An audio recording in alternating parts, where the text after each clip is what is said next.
This is Dan Schneider. On this Dan Schneider video interview, the subject is philosopher Immanuel Kant, and I have two experts on his life and career, and the conversation will begin in a moment. Immanuel Kant is the subject, and his life and career in ideas is the focus. I have Oliver Sensen and Paul Guyer, who are experts on Immanuel Kant, and I want to give both of them an opportunity to give a little bit of background about themselves. So just so you know, I don't have the video portion with Paul Guyer, so he will be appearing as just a little blue segment here. But Paul, welcome. And if you could give me a little bit of background about yourself, anything you've written about Kant, and your major take on Kant.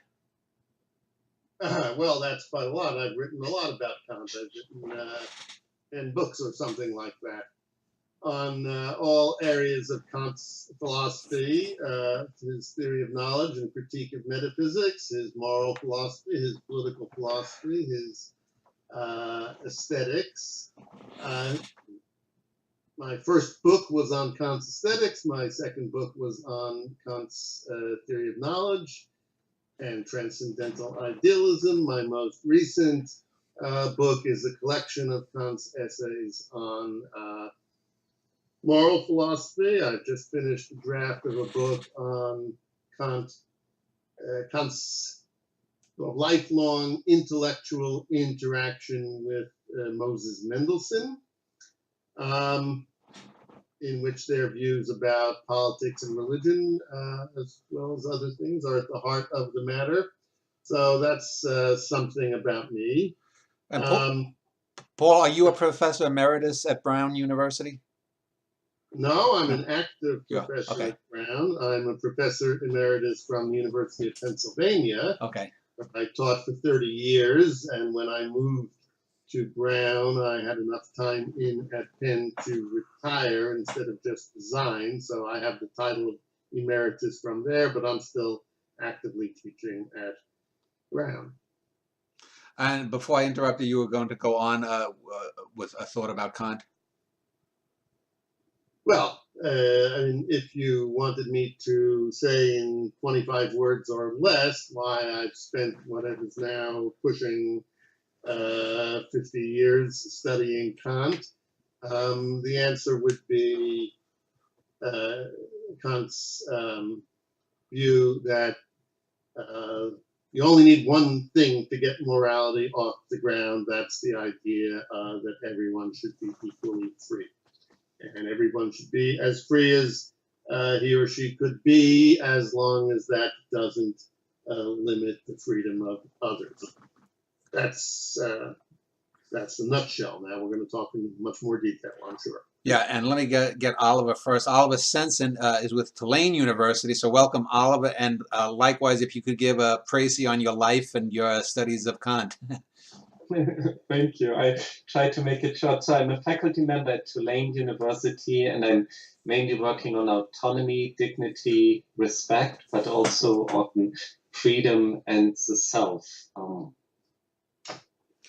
Okay. Well, then that was quite brief, but let me just throw out as a layman my take on Kant, and that is that unlike a lot of the other philosophers that you'll read, and this is maybe the 7th or 8th show I've done on some of the great philosophers, Kant to me seems to be one of the most normal philosophers. He seems to be the common sense philosopher. He doesn't seem to go off into sort of these curly cues of what if this, what if that. He seems very grounded in reality. Either one of you can jump in. Am I correct in that? Is he the sort of philosopher of common sense? Well, if I can start, yeah. I would say he certainly likes to think so, and that is sort of halfway true. I mean, there's a part of Kant that is not common sense when he insists that space and time are only features of the way things appear and not the way things really are, and that in turn makes room for a radical conception of freedom of the will. However, when it comes to what we could call the normative content of his moral philosophy, it seems to me he's very much a philosopher of common sense, because his claim is that, well, he's got these different formulations of the fundamental principle of the categorical imperative. One of them is that you should only act on a maxim or principle that everyone else could also act upon. And part of his argument for that is just that, look, what does anyone do when they're considering considering an action that they recognize might be morally fraught in some way or other? They ask themselves, what would it be like if everyone were to do that? And he takes that to be complete common sense. So I mean, that's a way, yeah. Oliver, what is your take on him?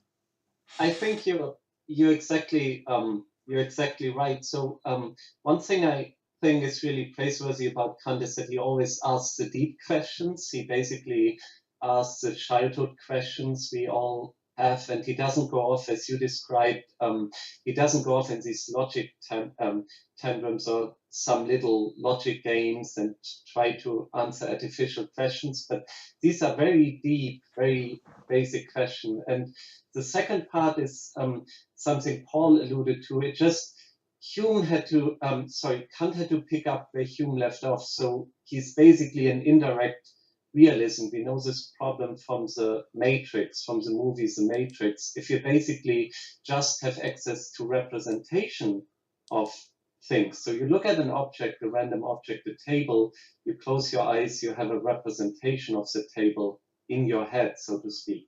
And so now, if you just have access to representations, how do you know that the object really exists and that it exists in a way that you appear? And so in order to restore our common sense views that there really is a world out there and these kind of things, he had to go a little bit of a roundabout, which isn't, as Paul explained, quite our common sense views on space and time and so forth, but it's all in the service of restoring our ordinary common sense view of the world. Another thing that I associate with Kant is the arguments about morality and stuff, the critique of pure reason and whatnot. Was this based upon his own childhood experience? Because I see that he grew up, I believe, as a Protestant. What was he? Was he from a particularly religious family? Maybe Paul, if you want to start. Well, he was from a religious family. They were adherents of the specific brand of Lutheranism that was known as Pietism, and this was a sort of revivalist movement in the late 17th, early 18th century, analogous to other such movements like Methodism in the UK and the Great Awakening in the United States. And he was educated in that framework, but he broke away from quite a lot of it. And he wanted to argue, as did some other philosophers of the time, like Mendelssohn, that there really was a religion of pure reason. And this consists essentially in belief in the existence of God, human freedom, and immortality. He argued this could be justified on moral grounds. Such beliefs were necessary conditions of the possibility of complying with morality, and that's all you needed. You didn't need the trappings of organized religion, what he called ecclesiastical faith. And he was rather reverse to that. He was alleged to lead university processions when he had to, as rector or dean or whatever his position might have been in some year, and then step aside when they got to the steps to the cathedral, so he didn't actually have to go in. But what he would have learned from Pietism is a kind of, well, I mean, this is an Emersonian word, but self-reliance, that the sources of morality are present within each person. And you don't need the mediation of priests, certainly. You don't need a revelation. it's there in his version in Human Reason. So it's a kind of secularization of pietism that he did. Oliver? So Paul gave a wonderful background of the relation to religion. There's a famous remark Kant made where he basically credits Rousseau for setting him right. He says, Kant says, I'm an inquirer by nature. I used to look down on people who weren't really basically intellectuals, and I thought myself superior to them. And it was Rousseau who set me right and taught me how to honor the rights of men. And so it's, in a way, at a certain point, he realized in a way that everybody should be equal, but it's not necessarily there might have grounds for it in the religion, but there might also have been reasons for looking down upon others. His father was a harness maker, and it came with a certain respecting in society, also a certain lowering in society, a certain middle position. So from his background, he would have had reasons to be proud and to look down on people, but it seems that he credited Rousseau for setting him right. Go ahead. Go ahead, Paul. Oh, I was just going to say that he credited Rousseau, but he might have been underestimating himself a little bit in giving all that credit to Rousseau. We don't know very much about Kant as a young man. There's very little extant correspondence that survives before the age of 40, although in the story of Kant's intellectual development, we still call him the young Kant at around age 40 because he didn't start writing his major works until he was well in his 50s. And he was known as a man about town in those early years, but there's nothing to suggest that he was ever haughty or thought that he was in some fundamental way different from other people, even before he had that big burst of reading Rousseau when Rousseau's main works came out in the 1760s. And I think, there are many different ways you can characterize Kant's moral standpoint in a nutshell, but another one is just to keep in mind that you're no better than anyone else. And that you can only be entitled to do something if other people in the same circumstances could also be entitled to do it. So I think that attitude towards the self goes pretty deep in Kant, and was not something he got out of a book halfway through his life. Well, I was raised as a Lutheran Missouri Synod here in America, and I know that Lutherans generally are thought to be more stringent, more less florid than, say, Roman Catholicism. And I'm wondering if he was raised as such, and pietism, I don't know much about that strain. What could that have accounted for, say, his more down to earth, and I would say sort of less florid forays into philosophy than a lot of other philosophers, that he was dealing with the here and the now mostly?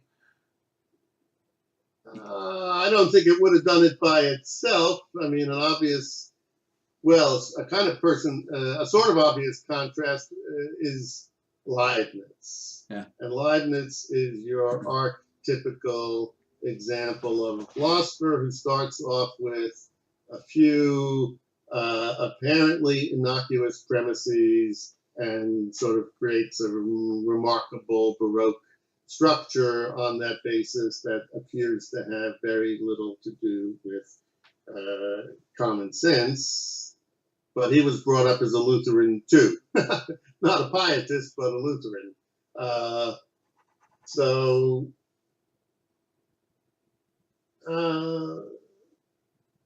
I don't think, Lutheranism by itself does it.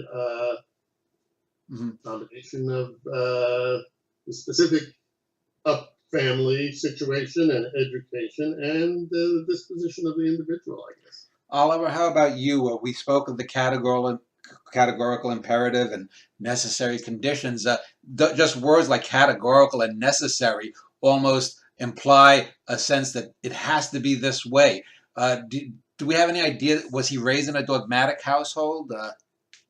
So my understanding is that pietism, it paid a lot of importance. It put a lot of importance basically on that everybody read the Bible themselves and prayed themselves and examined their consciousness and conscience. And so Kant praised his mother for almost being a saint and really living that spirit very well. But then when he went to the school until he was 16, the Collegium Fridericianum, this was a pietist school, but he basically hated it because they always had to examine their own conscience and had to report on it, and he felt that this was really bad. No, I think it really comes later, the idea of categorical imperative and so forth. So in his earliest writing on moral philosophy, he already complains or laments how little the concept of obligation has been understood.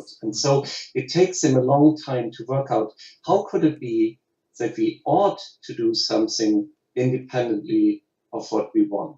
And the answer is basically later his categorical imperative. But like Paul, I would read him much more as a way, as sort of a friendly and normal fellow, not arrogant or so forth. But it took him some time to work it out. And there's close relations then later to his breakthrough in his first critique, that he believes that necessity and strict universality cannot come from experience. That is something which he knew from Hume's problem of induction and so forth, and it has to be supported by the mind. But I don't see a direct religious influence on this view.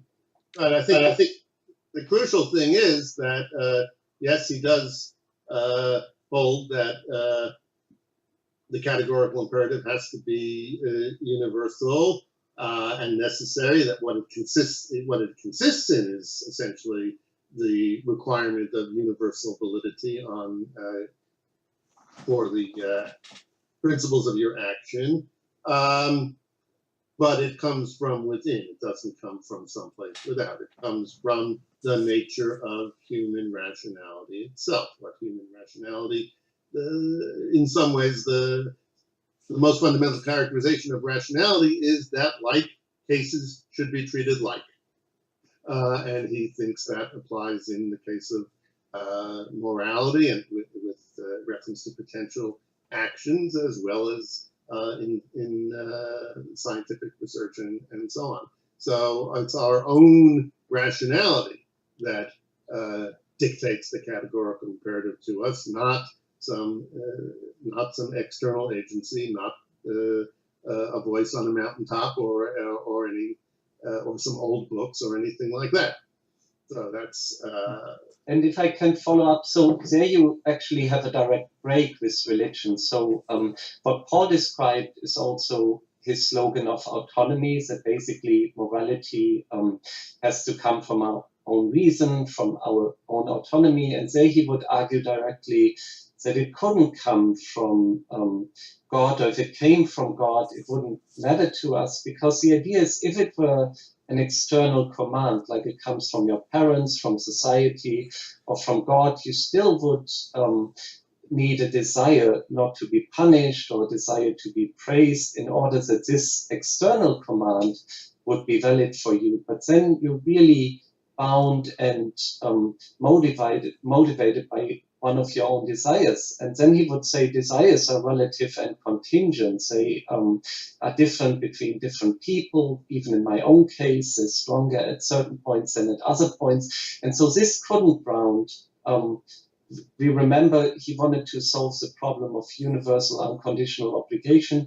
If you base it on desires of fear and hope of reward, then you couldn't basically ground this unconditional and necessary obligation. So it has to be, as Paul describes, it has to come from your own reason. And in a way, this might be seen as a break from religion.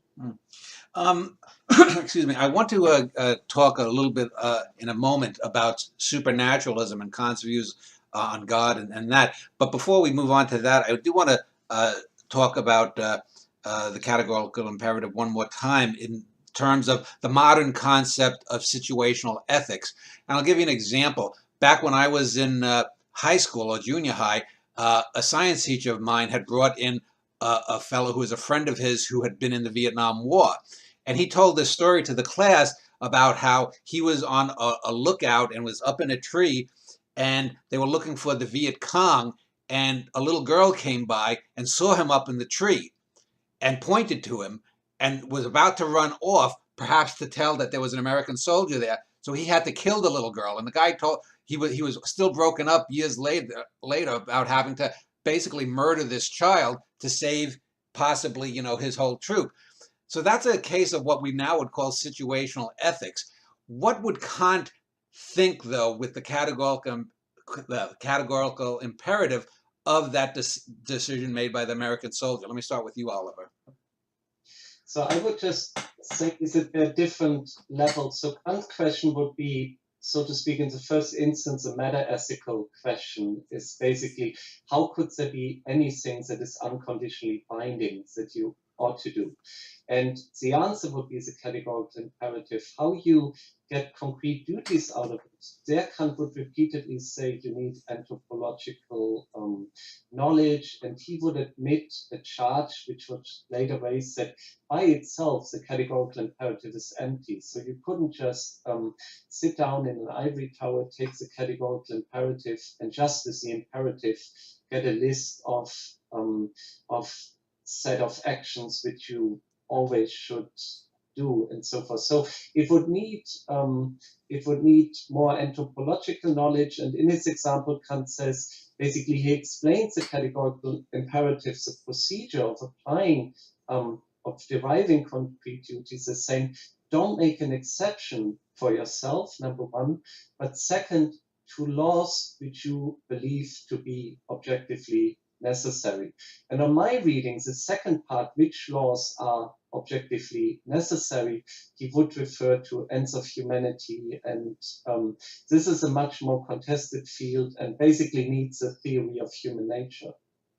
Yeah, I agree with Oliver that it's difficult to go directly from the categorical imperative to specific cases without a lot of anthropological, which means empirical information. Sometimes Kant wrote as if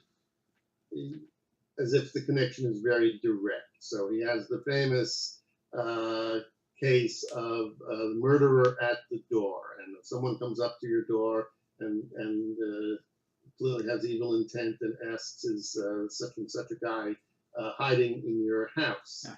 And it's clear that his intent is to murder him if he can get his hands on him. The natural impulse of most of us is to say, you don't owe this guy any information. You don't owe this, even if he forces you to talk, you don't owe him the truth.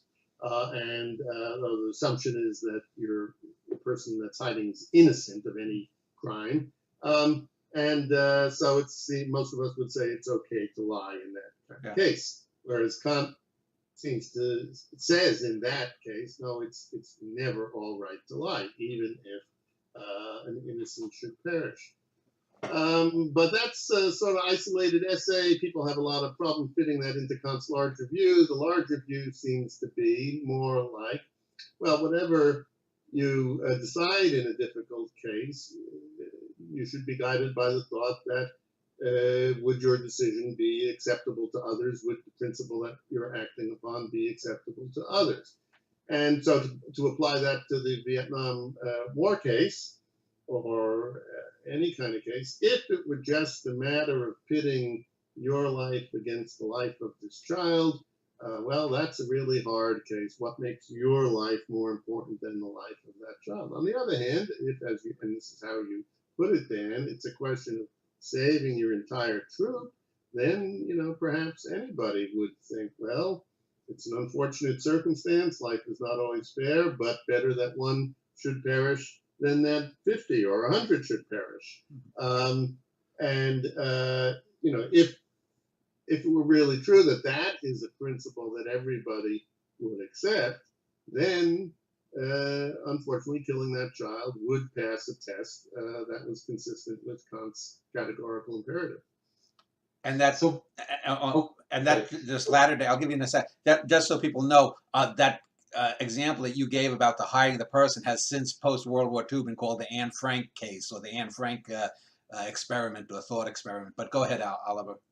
I just wanted to, in support of Paul, there's one case probably where Kant talks about it, a famous case at the time is after a shipwreck, would you be allowed to push somebody off a plank? And it's in a legal setting, and again, there are questions how it's meant, but one distinction Kant makes there is basically that although it's wrong, we wouldn't punish you with it, we couldn't put you to death for it. So it's a very complicated story. It would, in my view, would need a stronger view of anthropology and human nature. And from this conception, rules which we believe to be objectively necessary, and categorical imperatives then would say to those rules, don't be a free rider, don't make an exception.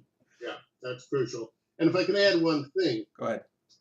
Here, in talking about morality, we often focus on these kinds of, I don't know, maybe there's a technical term for them, but let's call them crisis cases, these dilemmas that, apart from some war or extreme cases, and apart from wartime, those kinds of cases arise rather rarely, and much more relevant to, and you started off with the question of common sense, much more relevant to common sense in everyday life is the kind of question about how shall we comport ourselves in normal circumstances? How shall we choose to live our lives? How shall we, for example, decide between studying for our MCATs or our board certification today versus blowing it all off and going to the movies? And there, Kant has quite a lot to say, although in some ways it's easier to follow him if we go from the second formulation of the categorical imperative, which is to treat humanity in your own person or that of any other always as an end rather than merely as a means. And the idea is we should put development of human capacities for rationality and for choosing our ends in a rational way and for carrying out our objectives in a rational way ahead of mere momentary gratification and all that kind of thing. And then you get principles that I think people can widely agree upon, although it's not always easy for them to live up to them without these sort of annoying dilemmas of, can I lie to the murderer at my door, or is it okay to shoot the little girl? Yeah. Well, we're recording this for anyone watching this a few years hence in the year 2018. And in the early 21st century, terms like rationalism and reason are generally divorced from ideas of the divine or supernaturalism. And yet 300 years ago, from the best that I can tell, Immanuel Kant thought that reason was sort of like a gift from God, or was something that was endowed or embedded within thoughts of the divine and the creator. How did we get from that view of rationalism in the 18th century that Kant espoused to now? And, what was the journey? Paul, maybe if you want to start, and then I'll go with Oliver. Well, I wouldn't say that Kant thought of reason as a gift of the divine. No. He thought of it as a fact, and if anything, maybe in a way, a fact of nature. And he brings God into his philosophy in and human immortality in quite a limited way. This is a complex subject, and again, as usual, various of his statements point in slightly different directions, but the basic idea is that morality tells us to work towards virtue in the first instance, and human happiness within the limits of virtue in the second instance. And then he wants to argue that, it's not rational to pursue a goal which you don't have some reason to believe can be realized. The full realization of human happiness seems to be beyond human powers, so he allows belief in the existence of God as the author of nature, whose laws are consistent with the requirements of morality, as a rational a belief that we are allowed to hold and need to hold in order to make our efforts to be moral rational. But we know what morality requires of us before we bring God into that picture. Now, part of the way we got past Kant is that many people did not find that argument very compelling. And I mean, I don't find it very compelling. I don't find it terribly compelling because it seems to me that all you need to make it rational, to attempt to bring about a certain objective, especially if that objective is important, is that you not believe that it is impossible. You don't need a guarantee that it's possible or likely. You just need good reason to believe it's not impossible. And then if it's important enough, it's entirely rational to work towards it. I think that some of Kant's immediate successors recognized that, and that God became dropped out of the picture sort of more and more. But I'd like to hear what Oliver has to say about that as well. Oliver? I agree with Paul. I think Kant might have been one of the first who broke away from this dependency of God. So he first mentions this doctrine of autonomy in moral philosophy, that basically morality has to come from within. Kant also, he wasn't a voluntarist. So he says famously that God wouldn't be able to make it that a triangle does have more than 3 sides or less than 3 sides. And so basically the idea was in this old Euthyphro problem, basically is something good because God desires it, or does God desire it because it's good? Kant would be much more on the side that God follows morality because it is good or because it is required, rather than that it depends on an arbitrary will.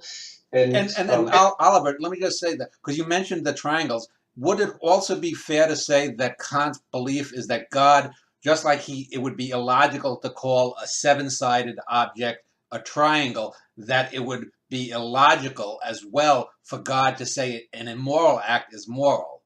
Yeah. So basically, it's not that something is moral because God would say so, but he would say that something is moral because it really is moral. So there's this higher standard of rationality, and maybe also in certain logical features, but biographically there are even questions whether Kant himself believed in God. So he's stronger in the passages Paul mentioned on the highest good, and we might, in order to hope for our happiness, we might be entitled to believe in God and an afterlife. But in his own personal life, he might have not actually been a believer himself. And oftentimes when he writes about religion, he seems to reduce it to moral conduct. So basically that what is important about a religious practice would just be a good moral conduct rather than some type of worship or belief in the existence. Well, Oliver, wouldn't that necessarily then say that Kant really believed that morality was somehow immanent within the cosmos, and that even God could not change morality? Therefore, morality was somehow greater than God? Yeah, or in a sense, it's an inbuilt standard of rationality. So, as Paul described it earlier, so once you have rationality, so it's not in a way cosmological in the sense that even if there wouldn't be any rational beings, you still would have morality, but it's, so to speak, an functional operating principle of rationality. And my answer to your initial question, how we have come further, is basically, I would say, is a stronger emphasis on evolution, and that we also, so to speak, naturalize reason, that we see reason itself as a product of evolution and an historical development. And Kant might have had a stronger, timeless view of reason, a more independent view of reason than we nowadays have. So Kant, I would say, broke away from this religious tradition, but nowadays we've come even further in naturalizing reason. And would it also be that Kant would say that morality was dependent upon rational thought, because a lion that kills and eats a gazelle is not committing murder, but if you were to kill and eat your mother as a cannibal, that would not be the same as the lion killing the gazelle. I would agree. Right. So, yeah, I would agree with that, of course, obviously, although, well, let's just stick to the 18th century and to the philosophers that we know. Everybody agreed with that. So Hume actually has a very similar example, which is that if a sapling in the woods grows faster than the parent tree and eventually blocks it from the sun so that the parent tree dies, we don't call that patricide or matricide. Yeah. We don't think that the sapling, that the so-called offspring tree has committed a crime. But if a human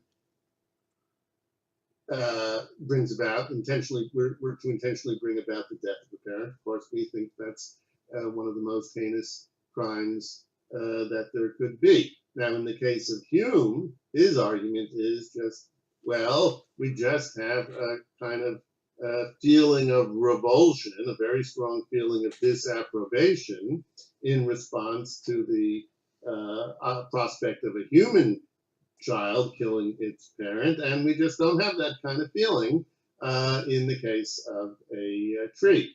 For Kant, this is supposed to be a matter of reason rather than mere sentiment. That, and this goes back to what Oliver has been saying about morality not being based on mere desires or inclinations. And then, of course, then it's a matter of working out the details and how exactly this is actually a matter of reason. Well, since we're talking about reason, the most famous work, of course, is A Critique of Pure Reason. And I wanted to know from both of you what you thought was the main point or the main value of that work historically and socially, and why it has endured as sort of the touchstone of Kant. Oliver, if you want to go first this time. I would say it's two main claims. So the first one is the Copernican revolution, which basically is about knowing objects in the visible physical world. And there we had the matrix problem, and Kant basically tried to solve it, that it's not that our cognition has to conform to the object, which was a standard view Kant felt by everybody before him, but basically that the object has to conform to our cognitions. This is what Paul described at the beginning, that space and time are our ways of looking at it. So we approach the world already with forms of intuition, space and time, and certain concepts, and so we make the world fit according to our concepts. And in this views, so maybe a similar view would be like Chomsky's innate grammar structure or something. We already turn towards the world with a certain structure. And this would be the Copernican revolution towards objects in the physical world. And the second point, which I find very important, is that he was, so to speak, he accepted that there are limits in what we can know regarding everything that goes beyond what we can experience in sensible intuition. So God, freedom, and immortality are the three, but you might add any concept of metaphysics that basically of objects, meaning, numbers, and numbers are different from Kant, but everything you might add of objects that are not given to us in sense experience. And on those, Kant would basically accept that there might be limits, that there might be things which in principle we cannot know. And so it appears to be a certain modesty. He accepts that there are limits to our knowledge, something that Colin McGinn might describe as a cognitive closure. So in principle, our cognitive capacities might not be up to the job of discerning a certain realm of experience, beyond experience. So I would agree with what Oliver has just said, and would just add a little bit to his 2 points. So to take the second point on limits, this is very important to Kant because in his view, what it means is that there are certain kinds of beliefs we can, or propositions, I should say, that we can neither prove nor disprove.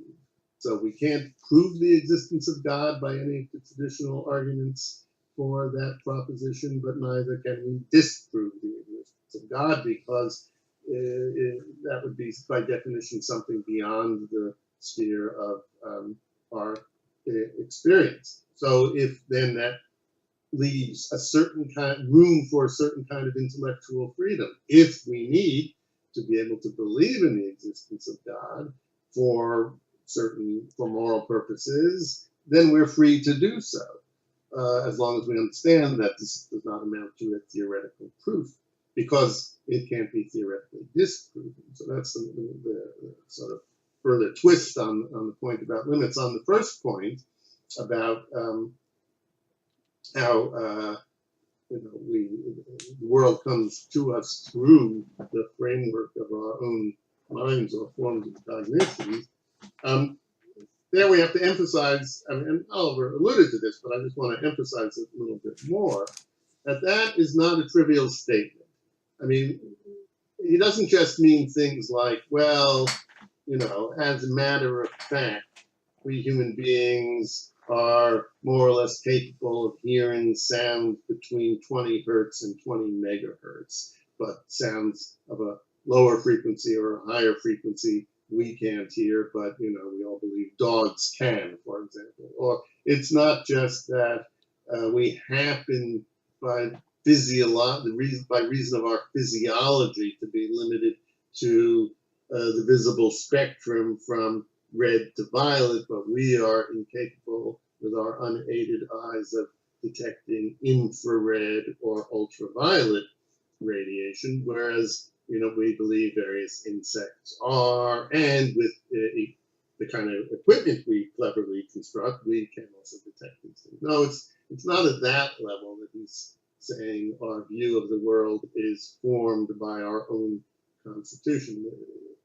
He wants to argue that the structure of space and time is sort of inherent in our minds. That's a highly debatable claim. He also wants to argue that it's due to the nature of our minds that we think about the world in terms of judgments, and judgments have a logic. Judgments have a subject and a predicate, and you can link judgments in various ways. You can link two judgments to make an if-then judgment. And in order for us to, so to speak, make judgments about the world, we have to conceive of the world in certain ways. We have to conceive of the world as consisting of objects that have properties because of the form of our own judgments. So the thought is not just a sort of, it's not a merely empirical thought, and it's not just a sort of trivial thought. It brings with it a detailed structure of human thought. And we get a lot of arguments since the time of Kant, well, that the one way of carving up the world is just as good as another way of carving. We get conceptual relativism. We get the famous Worf-Sapir hypothesis that the way people carve up the world is very culturally dependent. But actually, I don't think there have been very compelling arguments that Kant is wrong at the level of generality at which he is working. It's just inherent in the way we think of the world that we're going to carve it up into objects with their properties and objects that can enter into causal relationships with each other. And we may disagree about the right way to carve the world up into objects. We may disagree about what their properties are. We may disagree about whether there are 33 kinds of snow or only 3 kinds of snow, but the framework is the same. Well, Paul, I want to get back to, you mentioned judgments. I want to touch on that in a moment. But I want to, before we go there, I want to talk about the limits idea again. And let me ask you, Paul, and then I'll go to Oliver. Did Kant believe that there were limits only to human rationality, what we could prove or disprove? Or did he believe that there was some kind of limit to even what God could prove or disprove? Well, the limits don't arise so much from the structure of rationality. They arise from what he calls the structure of sensibility. That is, our senses, our sensory experience of the world. We can only experience so much.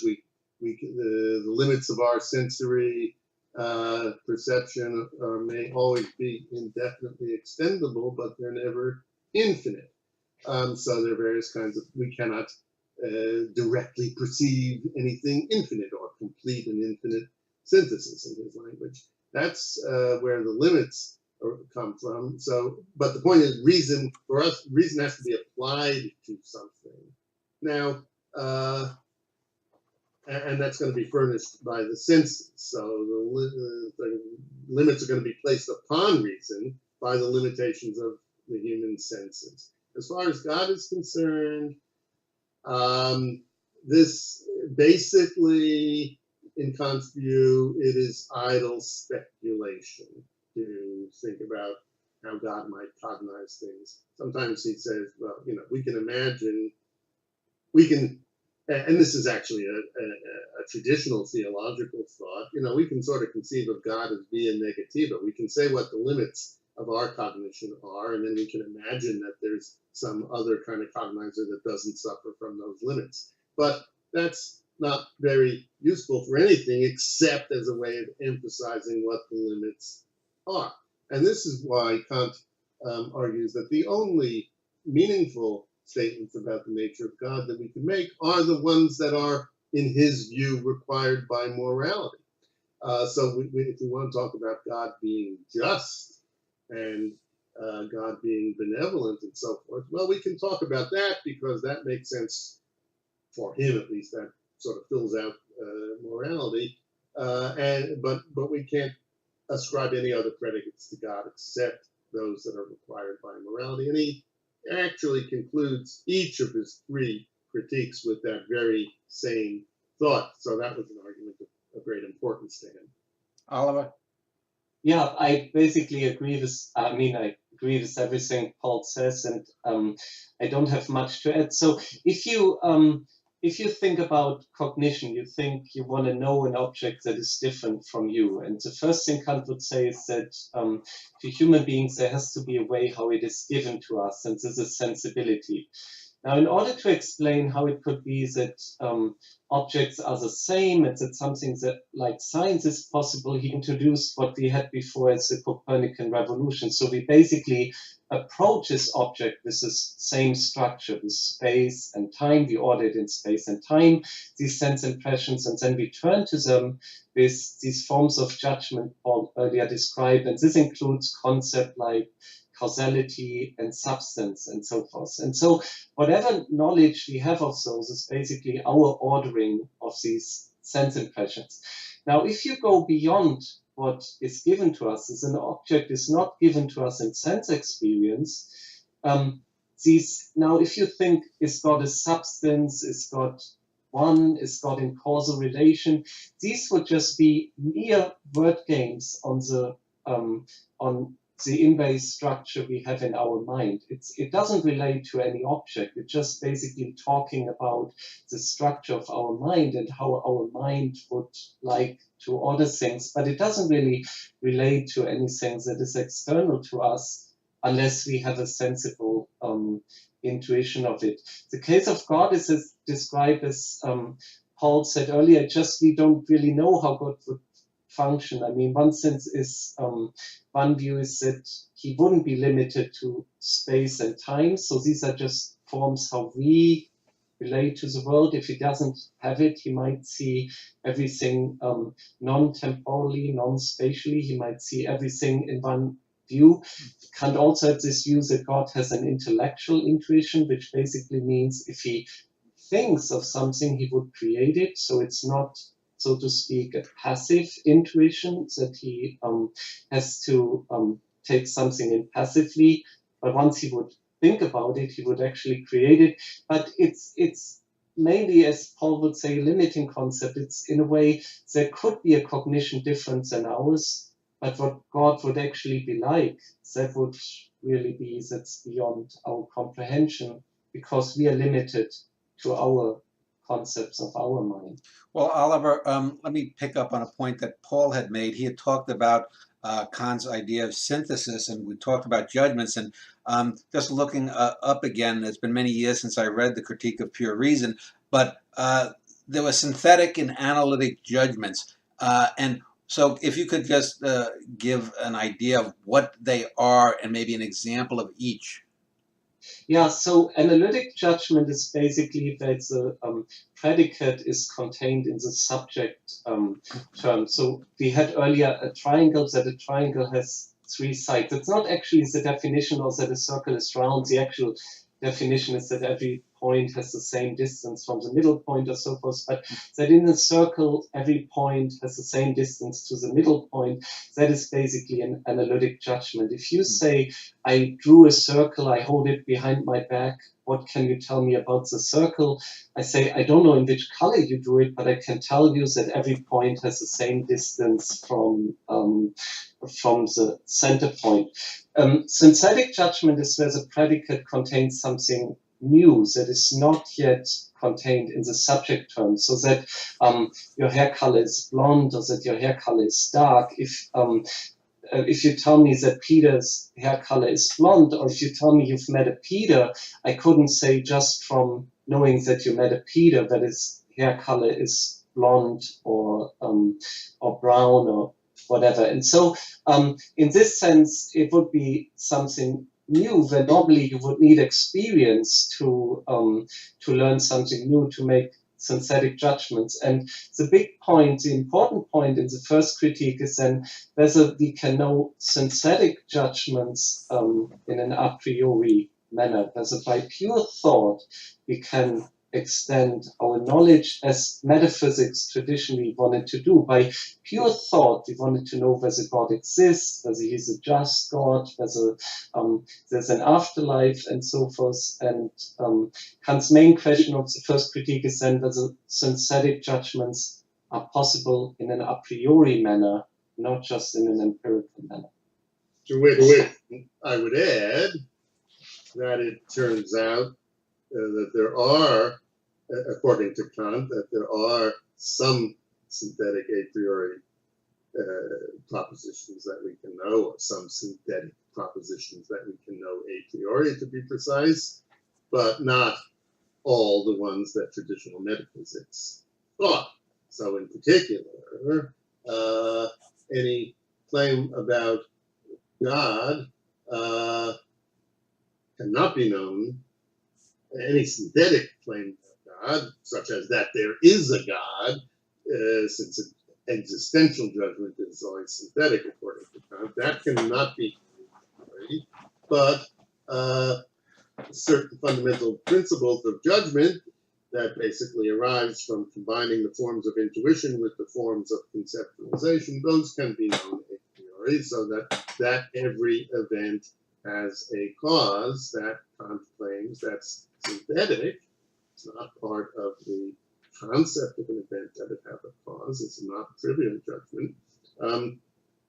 But yet it is something we can know a priori. Of course, we cannot know a priori what the cause of any particular kind of event is. We can know only this sort of framework proposition a priori. We have to turn to actual science or everyday experience in order to know what causes the leaves to change colors in the fall, and so on and so forth. So one thing I could add here is that Kant introduced this terminology, analytic judgment, synthetic judgments. Every philosopher of the period had some form of that distinction, going back to the late 17th century. John Locke distinguishes between trivial propositions and informative propositions. David Hume distinguishes between relations of ideas and matters of fact. Kant just gave that distinction in the name, but what his innovation was that there was this category of synthetic a priori cognition, non-trivial judgments, not mere matters of definition that could nevertheless be known a priori. And then his argument, as I said, was that there are actually some judgments that do fall into that category, but nowhere near as many as traditional metaphysicians had thought. Obviously, we could go on for hours talking about Kant, but this is not a total look at his life, just a sort of a way to give people an into it. So I want to begin wrapping up, and I want to, though, talk about one aspect of Kant and get both of your opinions. I've done a couple of shows recently about consciousness and free will. It seems to me, and maybe I'm wrong, that Kant believed that free will was something embedded within God or the divine faculty. Is that correct or not? And what was his rationale regarding free will, Paul? Well, that's a tricky question. I mean, I would say that insofar as Kant thought that we had a coherent conception of God, we would include freedom of the divine will in that. But that's just in the realm of idle speculation. What he was interested in is human freedom and the question of whether humans are free. Now, his thought about that is incredibly complicated, and it's not clear exactly how if he ever really settled down into a single position, because there are two competing thoughts that he was clearly drawn to. One is that being free is really the same thing as being rational. And in a sense, the more rational you are, the freer you are. And even if you like, the more necessarily rational you are, the freer you are. And so freedom doesn't depend upon or consist in being able to choose between two alternatives. It consists rather in being able to choose the rational alternative as contrasted to the irrational alternative.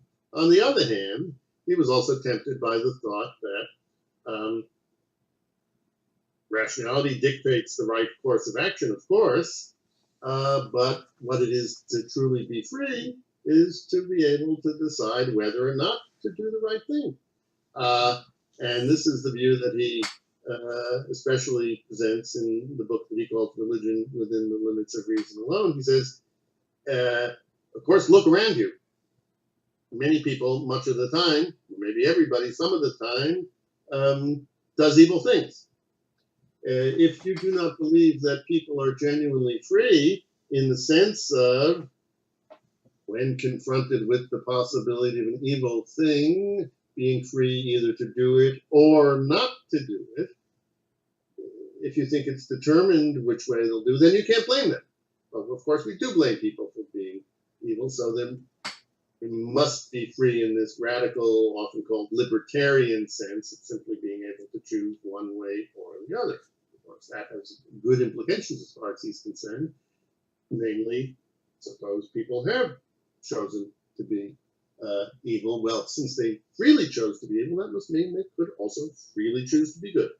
So he's attracted to both of these views. I think on the whole, as the more he thinks about it, the more he is attracted to the second view. But to make room for that view, he has to limit the deterministic view of the world that underlies science to how things appear. And then say, but as things really are, determinism may not be true, that's where freedom may really lie. So it's a very complicated view, but it's pretty independent of any assumptions about God. Oliver, what's your take? I very much agree with everything Paul says. So if you nowadays talk about free will and the debate, the question is basically, could I have acted otherwise? So could I now act otherwise? And as Paul described in the first critique, this might not really have been Kant's concern so much, but the concern is more, can I be a first cause, as he would say. And the difference is something, if you think about the Big Bang. So the Big Bang might have created the world, but it wasn't created by anything else prior to it, or wasn't caused by anything prior to it. But yet the question is not whether the Big Bang could have done otherwise. And so forth. The idea is basically, could you be the first cause of an event without yourself having been caused by anything in sensibility? And in my view, I agree with Paul, it's not so much a question that it's rooted in God. This is rooted in each of us. And an example of it would again be morality. If you act morally, this was the first position Paul described, Kant is drawn to. If you act morally, which means you act on the categorical imperative, it's basically the idea that your action was caused not by sensibility, by your desires and wants, but by a law of reason. So this law of reason is now the first cause, without this law itself being caused by desires and so forth. So, but this is still compatible with my being able to predict your action. If I know you deep down, if I know Paul deep down, I know he's a Kantian, I know he wouldn't accept a bribe, so I couldn't predict that he wouldn't accept a bribe. But at the same time, his action would be free in the first sense because it was caused by the moral law and the respect for the moral law. And this is a cause that is not itself caused by nature. So in this sense, it would be a first cause. But then, as Paul describes in the religion, another question comes in, and this is more closer to our traditional question, whether you could act otherwise. Can you change your character? If by nature we are all tempted to give in to inclination and accept bribes, could we reform ourselves? Could we become more moral and act differently than we are inclined to do? And there Kant, I would say, he struggles, he wants to make it possible, but this is probably an instance where this cognitive closure comes in, where he later says, well, if we want to hold people responsible, this is the kind of conception we have to accept. But how this is possible, this is something, as he says in the religion, inscrutable to us. I mean, how this really could be, this might be a limit of our knowledge. So I would think partly, as Paul described, his terms of the debate are slightly different than when we have contemporary discussions about free will.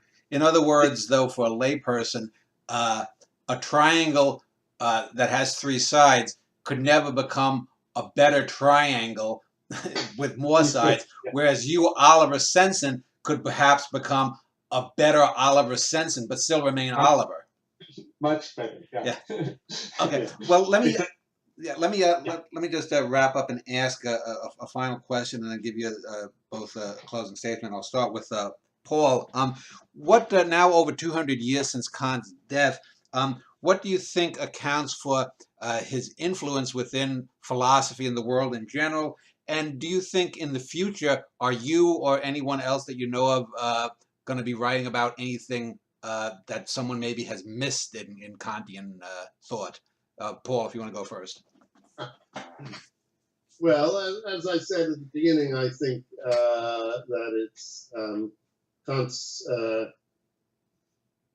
look, in his lectures on ethics, which he was giving to his university students in Königsberg in the 1770s, in 1780, he says at one point, the greatest consistent use of freedom is the essential end of humankind. I myself think that's why Kant continues to be appreciated and studied by people around the world, and it is around the world. You mentioned the 200 plus years since Kant's death. He actually died in 1804, so the 200th anniversary of his death was 2004, and that year there were conferences on Kant in almost every place in the world. I myself was invited to one in Iran, which we think of as incredibly remote for us. So I think it's that argument that freedom is the aim of morality, which is the thing that drives the continued interest in Kant. I mean, there are other things too, of course. I think the Copernican revolution that we were talking about, and the idea that we see the world through our own mental framework, is a central idea in contemporary cognitive science. People approach it with a whole variety of scientific methods. I think that's a driving force too, but I think the one I mentioned is really important. Now, to your second question of, am I or anyone else going to discover something that has been completely missed to this point? Well, given how many feet of shelving commentaries on Kant take up in my library or a big university library, it's kind of hard to imagine that there's anything that hasn't been noticed. But philosophical discourse as a whole changes somewhat. It has to be kind of reinterpreted for every generation.